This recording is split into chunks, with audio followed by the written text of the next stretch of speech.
OK. Bon, on parle sur le biochar. Attendez, je pourrais même voir.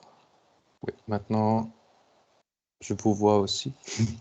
OK, c'est sur le biochar. On a parlé pas mal maintenant dans l'introduction déjà sur le biochar.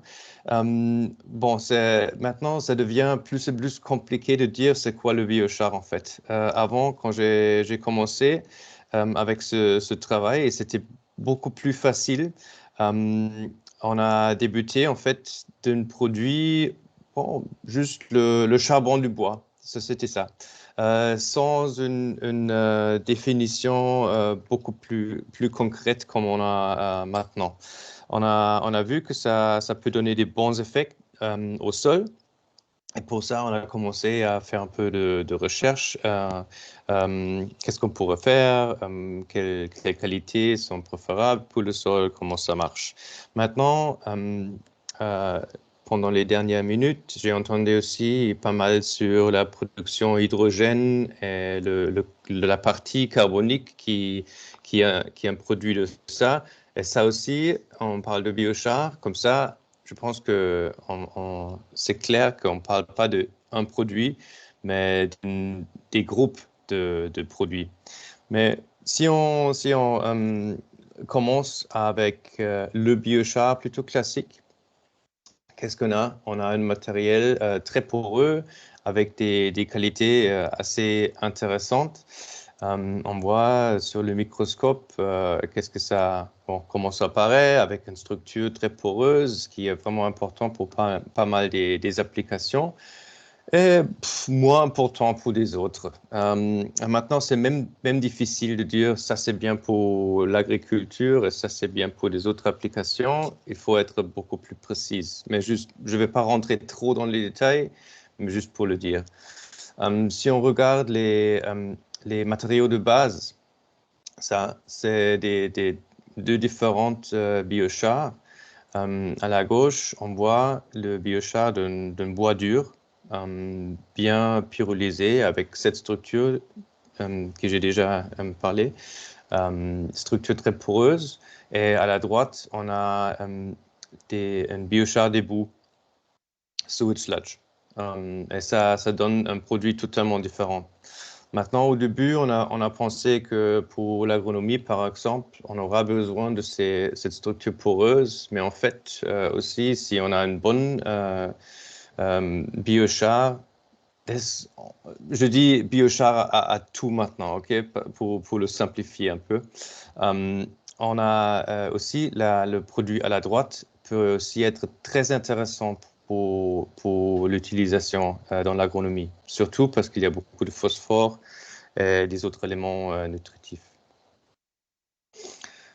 Bon, pour les utilisations, euh, ça, il y avait pas mal des avancées. En fait, même dans les dernières 2 années, on a vu beaucoup de changements, ce qui ouvre aussi tout un autre marché. Ça, quand on a créé le BI, on a mis ça sur la site web. Je pense que c'est encore là. Mais il faudra en fait le changer. Et juste, ça fait un peu, peut-être 6 mois ou quoi, j'ai changé cette image. C'est toutes les applications du biochar qu'on peut imaginer. Il y en a encore plus. Mais les trois en vert, on a dit, là, on a déjà développé des technologies, des applications, c'est bien utilisé. OK, bon, maintenant, je dirais que ça paraît plutôt comme ça, parce qu'on est déjà avec le biochar dans toutes ces applications. Euh, L'agriculture, c'est certainement l'utilisation classique. On n'a pas besoin de trop parler là-dessus. Biogaz et l'élevage, mais aussi dans la nutrition, sanitation, les cosmétiques, par exemple. Mais je brosse mes dents avec un petit pâté aussi, avec le biochar dedans. Euh, il y a des différents noms. Là, c'est charbon activé, mais c'est charbon activé aux bases de noix de coco.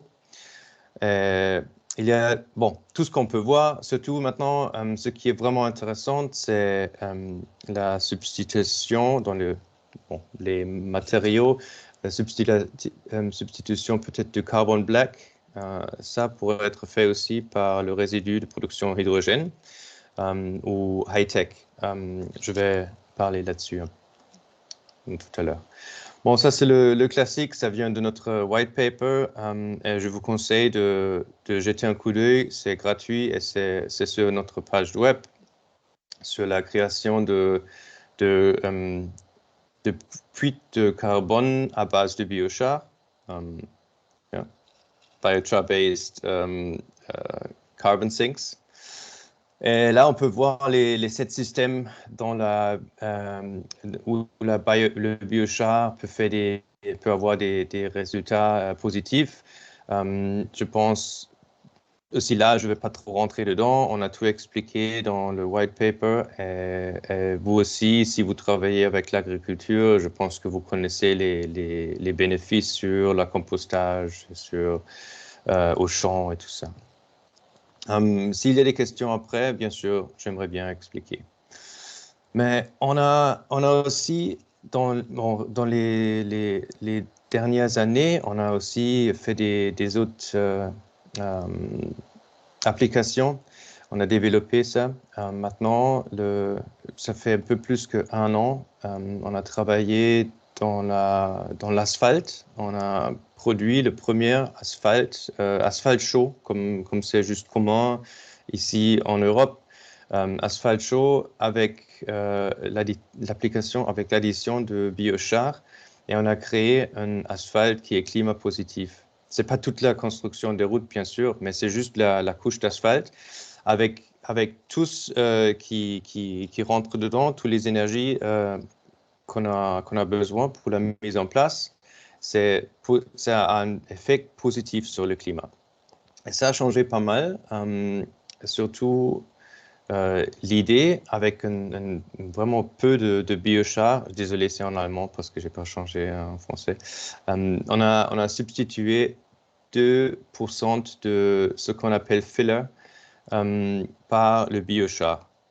Là, on peut juste, le biochar n'a pas vraiment une fonction autre qu'un stock de carbone. Ça change pas vraiment la qualité d'asphalte. C'est juste ces 2% contient beaucoup plus que 90% ou 90% de carbone. Et ça, c'est une compensation pour toutes les émissions dans la production et application d'asphalte.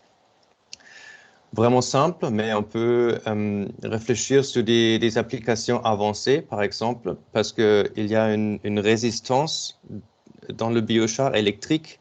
Et avec ça, on peut créer un asphalte qui est, disons, intelligent ou qui peut fonctionner autrement. Par exemple, un asphalte qui peut décongeler les pistes d'atterrissage, comme ça. S'il y a des températures très basses, il y a ça congèle et ça crée des problèmes. Il faut un de-icing, tu vois. C'est beaucoup de substances chimiques qu'on peut éviter avec un peu de courant. On peut décongeler, par exemple, des pistes d'atterrissage. On peut aussi, et ça c'est des amis de Politecnico en Italie, ils ont créé ça. C'est un senseur de pression piézo-résistif, je pense que c'est le mot, au moins en allemand. C'est avec du silicone et le courant, ça passe par le biochar et ça mesure la pression par la résistance qui est une qualité du biochar. Ça veut dire qu'on peut aussi produire des types de senseurs. Et ça, c'est intéressant, par exemple, pour les routes. À nuit, ça peut détecter s'il y a un trafic sur la route. En Belgique, par exemple, aussi francophone, on a des autoroutes allumées et ça consomme pas mal d'énergie. Et si on aura des routes allumées, on a besoin de ça, mais on n'a pas de trafic. On peut juste atteindre la lumière, par exemple. C'est juste les choses comme ça. Ou règlement de trafic, qu'il n'y a pas trop de blocus. Tout ça, on peut faire avec l'asphalte. Ça, c'est un exemple de notre asphalte. Comme j'ai dit, ça, c'est juste là pour le biochar dedans. C'était juste pour puits de carbone, mais aussi, on peut varier. Bon, l'autre chose qu'on a fait, et ça, c'est beaucoup plus technique, c'est le ciment, le béton. Le premier béton avec un additif. C'est pas que le biochar, en fait. C'est un peu plus technique. Il faut des autres additifs que le biochar se mélange bien et fait des... Bon, ça rentre dans une matrice avec des autres composantes. Mais là, on a pu substituer 15% de ciment euh, par un produit que, bon, en majorité d'un type de biochar et avec des autres ingrédients aussi. Et ça rend le béton climat positif. Et ça, c'est vraiment quelque chose on n'a pas réussi de le faire avant. On a pu, mais là, le béton, ça devient moins stable. Et on peut l'utiliser comme une couche entre les deux couches qui sont assez fortes. Mais ça, c'est les qualités de cette mélange-là sont mieux que la mélange standard sans cet additif. Bon, ça c'est juste la comparaison, c'est moitié-moitié. Aussi la surface, on ne peut pas bien le voir, mais la surface c'est vraiment super, c'est super intéressant pour aussi des murs à l'intérieur ou les choses comme ça. Bon, pour ça, est-ce qu'on peut dire le biochar? Je pense pas. On a des différents groupes. On a besoin d'une classification. Maintenant, je commence un peu avec le EBC, European Biochar Certificate. Il y a un standard, un type de classification là-dessus. C'est qui le EBC? On a changé un peu. Avant, l'EBC, ça a appartenu à Ithaca seulement. Ils ont développé ce standard et maintenant, l'EBC est devenu partie d'une association, Aktiengesellschaft en allemand. Et partie de cette association, c'est le bio-inspecteurs qui ont fait les inspections. Par exemple, Thomas, il sait, ils sont venus chez vous pour faire l'inspection, pour regarder si on utilise aussi les gaz synthétiques et tout ça, si tout est bien fait. Et ils contrôlent aussi, ils surveillent la contrôle de qualité de biochar. C'est maintenant le bio-inspecteur qui ont fait ça. Ils appartiennent d'un autre groupe et ce groupe est devenu propriétaire de EBC. Et Ithaca a partie de cette association et nous, comme EBI, aussi. On a une partie de cette association. Ça veut dire que l'industrie en Europe aussi a le droit d'influencer, de parler sur le règlement et s'il y a des changements, on discute avec la science, les scientifiques, l'industrie scientifique et les surveilleurs, ou comment on dit en français. Bon, ça sont des campagnes, par exemple. Ce qu'on fait maintenant, bon, on a fait ABC Basic, une autre classe. On a eu des discussions là-dessus. Je vais parler là-dessus. Mais la campagne la plus récente, c'est pour les... Bon, à ce moment-là, on a appelé fertilisant pyrogénique, mais on va changer ça aussi un peu.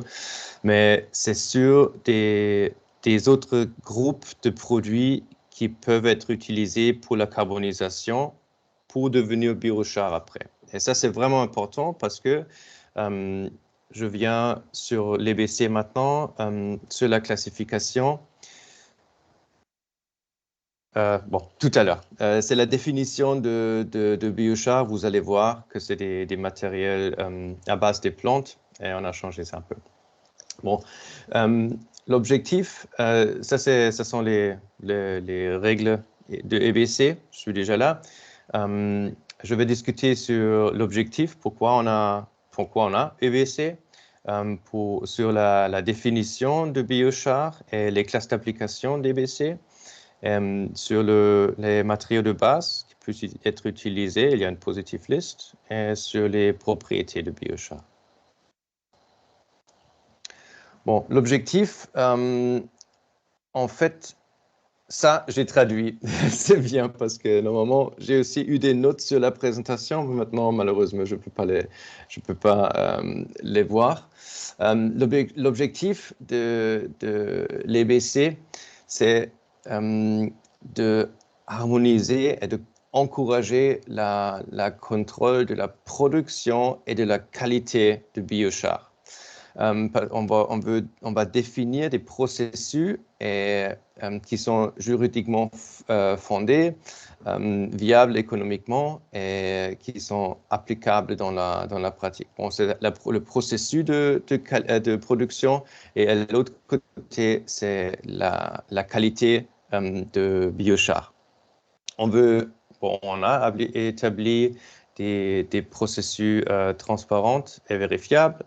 Et jusqu'au moment, l'EBC est un standard volontaire en Europe, mais c'est déjà devenu partie du règlement légal.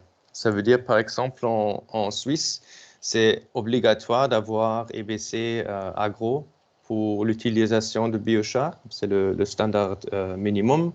Et aussi, les règlements au niveau européen, ils s'orientent au standard EBC. Bon, c'était le premier standard qui a été créé. Et là, j'ai traduit aussi la définition de biochar. Maintenant, c'est que en anglais. Je peux pas vraiment lire, mais c'est un. Est-ce que ça suffit de juste le laisser là en anglais? Ouais. Ok, c'est bien. Porous carbonaceous material, c'est carboné, poreuse, et c'est produit par la pyrolyse, c'est ce qu'on dit. Et ce que ça dit aussi, c'est de biomasse à base de plantes. Ça, c'est quelque chose qu'on va changer aussi. C'est important, je vais parler là-dessus tout à l'heure. Et c'est utilisé d'une façon que le carbone mais reste contenu comme puits de carbone. Ou que ça remplace des carbones fossiles dans des processus industriels. Mais ce n'est pas fait pour la production d'énergie seule. Ça veut dire la réduction comme reductant. Bon, comme réduction, je pense, de la production d'acier, par exemple. Là, on peut l'utiliser parce que ça substitue, c'est un substitut pour des carbones fossiles, mais seulement pour la production d'énergie. Selon EBC, ce n'est pas un biochar. La température de production, c'est entre 350 et 1000 degrés. Ça pourrait être un peu plus aussi, mais généralement, les processus, on n'a pas besoin de mettre un niveau plus haut. Et le 350, c'est le minimum, en fait, pour un bon processus de carbonisation.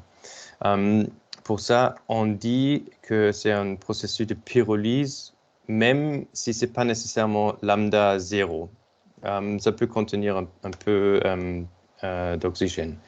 Et la gasification, ça fait aussi partie si la gasification est optimisée pour la production de biochar. C'est assez important et en même temps pas vraiment parce que bien sûr, il faut optimiser le processus pour la production de biochar, pour assurer une certaine qualité de biochar, surtout en ce qui concerne les polluants organiques, pH et tout ça. Mais en même temps, on a des standards dans l'EBC qui limitent le contenu de ces substances toxiques. Et si les productions, le biochar, base d'un processus de gasification, contient trop de ces substances, ça ne peut pas être un biochar EBC. Bon, ça veut dire, bon, après, le biochar, c'est défini par ses caractéristiques, les matériels utilisés pour la carbonisation, mais aussi, ça c'est quelque chose aussi où je toujours pense à Thomas, la production ou le sourcing durable, pas juste la production, mais au terme de ressources. Mais je vais parler là-dessus après. Maintenant, comme j'ai entendu, il y a beaucoup de production d'hydrogène. Ça, c'est un autre processus. Hein. Si on a une électrolyse, bon, c'est à base de l'eau, mais on a un processus, bon, des différents processus, en fait, de production d'hydrogène, par exemple, à base de méthane. Là, il faut voir, c'est pas vraiment une pyrolyse, et ça, il faudra, je pense, aussi intégrer dans les standards EBC, parce que ça devient assez important, je pense. La plant biomass, ce que j'ai mis en rouge là, ça aussi, on est en train de changer un peu, comme par exemple, j'ai dit, on utilise des boues, par exemple, le sewage sludge pour carbonisation. On est juste en train bon, juste dans les discussions avec EBC, comment on peut inclure ça. Ça veut dire, ça va être des biomasses, parce que plantes, c'est les boues, par exemple, c'est beaucoup des microbes, ouais, et pas vraiment à base de plantes. On a des classes d'application. On a EBC agro-organique. On a aussi feed, c'est pour les alimentations des animaux. Et tous ces trois, ils adhèrent au standard, par exemple, 2019 1009, c'est pour l'utilisation des produits de pyrolyse et gasification dans les sols en Europe, ce qui va rentre en application, comment on dit, légalisé, dans juillet 2022.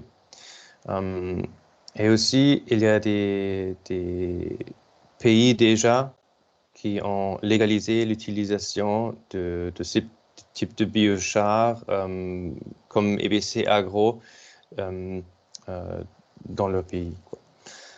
Il y a aussi, parce qu'il y a Autriche, Suède et Hongrie qui ont ça dans la loi nationale, il y a aussi possible d'exporter ce produit en Europe.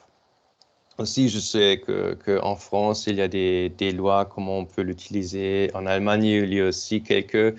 En Allemagne, par exemple, on demande un minimum de 80% de carbone dans le biochar. Malheureusement, j'espère qu'on va le changer. Et en France, je pense que c'est un processus qui est un peu compliqué pour le produire et vendre individuel. Mais il y a des certaines lois dans les différents pays. Ben, et on a tout ça. J'ai voulu aussi démontrer que EBC, c'est pas juste un standard qui a été établi, mais aussi on a regardé sur des lois nationales et internationales, aussi des contenus de certaines substances dans le compost, dans les différents produits qu'on déjà met dans le sol pour ne pas dépasser des limites. Et maintenant aussi, ça devient à l'inverse qu'on regarde le EBC comme base pour la législature nationale et internationale. Et une autre classe que je trouve qui est assez importante, elle est assez récente aussi, c'est EBC Material, c'est pour les matériaux. Et ça aussi, bien sûr, là bien sûr, il faut des autres standards et il faut aussi définir des nouveaux classes. EBC Material, c'est juste une classe vraiment de base Et à partir de ça, il faut aussi des standards, aussi de contenu de différentes substances que pour l'agriculture, c'est pas trop important. Mais par exemple, pour le béton ou pour certains matériels comme les plastiques, ça peut devenir important. Feedstock, les biomasses qu'on peut mettre dedans, c'est annexe 1 des lignes directrices EBC. On peut juste le regarder. Il y a une bonne positive liste de biomasse. Ça contient surtout des biomasses agronomiques, des résidus agronomiques et aussi ce qui vient des forêts. Il demande de séparer les contenus pas organiques. Et pour l'agronomie, ça devrait être des produits de base pas traités. Rien de peinture, de quelque chose qui peut contenir des substances, des impuretés toxiques. Pour agronomie aussi, il faut avoir moins que 1% de matériel plastique, des pollutions. Ça peut toujours arriver que ça rentre dans la matière de base, mais moins qu'1%, c'est pas vraiment beaucoup. Pour matériel, on peut avoir jusqu'à 15%. Il faut juste le déclarer. Et pour si on utilise des matières à base de l'agriculture, résidus, il faut garantir la durabilité de la production et que le carbone dans le sol est préservé. Ça ne peut pas être une exploitation. Si on a des plantes comme le miscanthus ou quoi. Pour le bois, ou les produits à base de bois, normalement, ce n'est pas le bois qu'on utilise, mais plutôt des résidus de couper le bois et ce qui reste. Le bois devrait être PEFC, FSC ou des standards comparables régionaux au national. Et si on ajoute des additifs minéraux, on peut le faire jusqu'à 10%. Il faut juste déclarer ce qui est dedans. Des farines de roche, par exemple, des pierres. Si on met plus que 10%, il faut demander à Ithaka approve qu'on a le droit de l'utilisation. Si on a une production de EBC feed pour l'alimentation des animaux, on n'a pas le droit de mettre des additifs minéraux. Et là, c'est sur les qualités de biochar. Ça, c'est la matrice basique. Ça contient des différentes classes. EBC feed, agrobio, agro et matériel. Vous voyez le contenu, la relation HC et OC, c'est toujours le même parce qu'on veut garantir la durabilité, la permanence de biochar, que les deux, ça définit que le biochar, c'est bien carbonisé et ça va rester un stock, une fuite de carbone pour long terme. Il y a des autres paramètres qu'il faut juste déclarer. C'est le contenu d'eau, la densité, bulk density, densité de toute la matière. En anglais, c'est bulk density. La surface spécifique, bien sûr, le pH et le contenu de sel.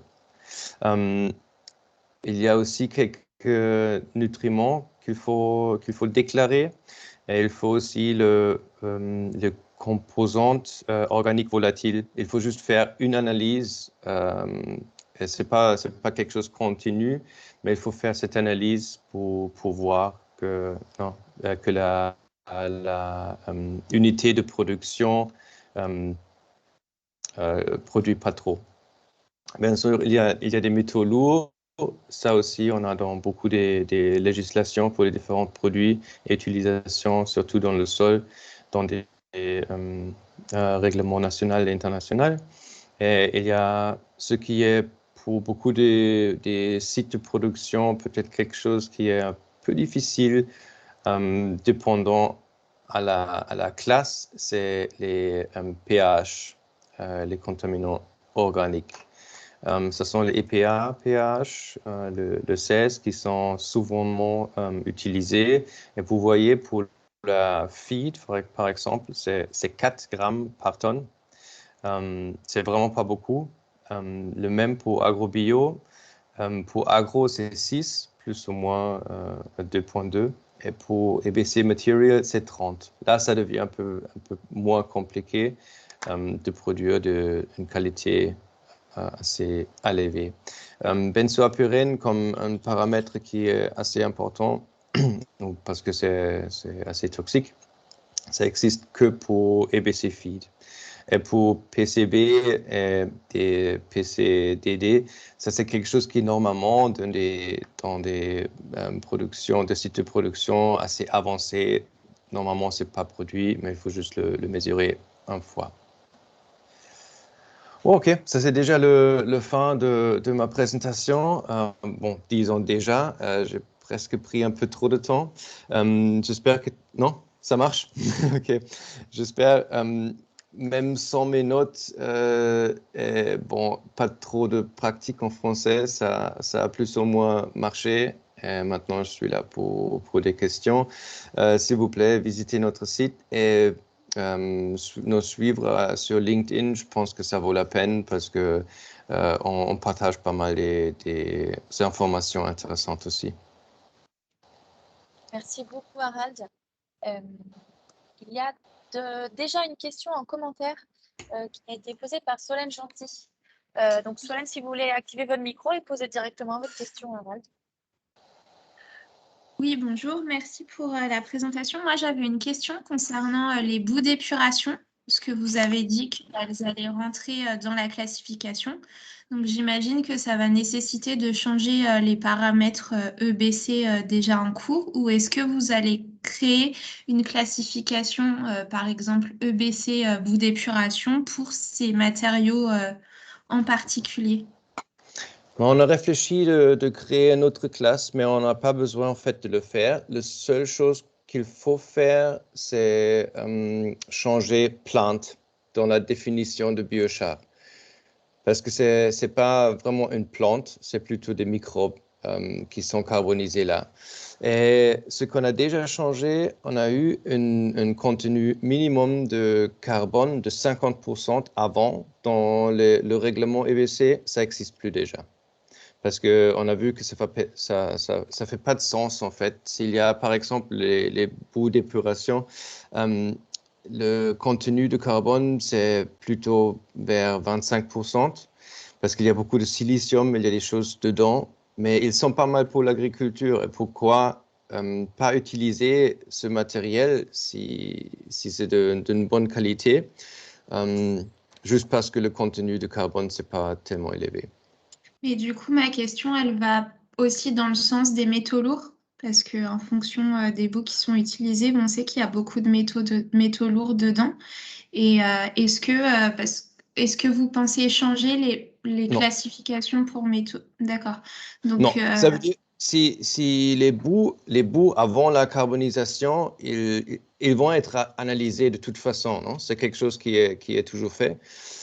Et c'est bien comme ça. Ça veut dire s'il y a un site où on a généralement des bouts d'une haute contamination, on ne va pas juste utiliser ça pour la production biochar. ok, ça marche. Mais en fait, c'est pas tellement, hein. Si on regarde tous les différents sites où on produit ça déjà, en fait, on n'a pas trop où on a une autre contamination parce que l'industrie a déjà changé. Ils n'ont pas le droit d'émiter tellement. Ça veut dire on a juste quelques sites où certainement il faut faire quelque chose d'autre avec ces bouts. Mais on a beaucoup, surtout au niveau plutôt rural, où on n'a pas un problème avec la contamination. Ok.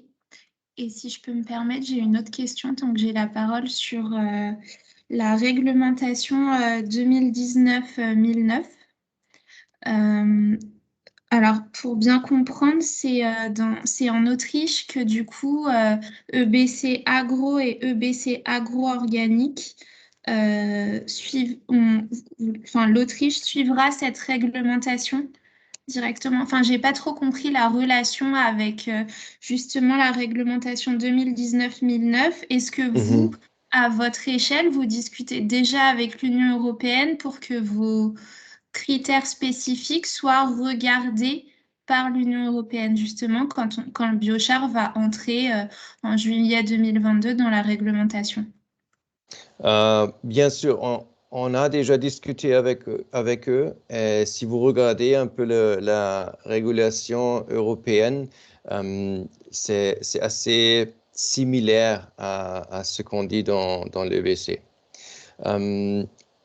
On a discuté avec eux récemment surtout sur l'utilisation des boues d'épuration, par exemple, parce que ça, c'est exclu.